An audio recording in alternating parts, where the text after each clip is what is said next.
కౌగిలే కాపురం కాదులే పిచ్చి తల్లి, మల్లెలా మంచమే మందిరం కాదు చెల్లి.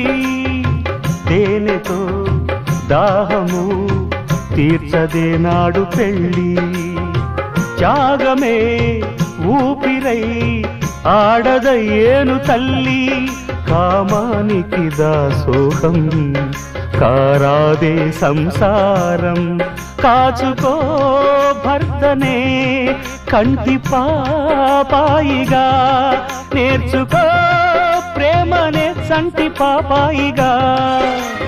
మన్నించేది మనసిచ్చేది మగడే సోదరి, సంసారం ఒక చదరంగం అనుబంధ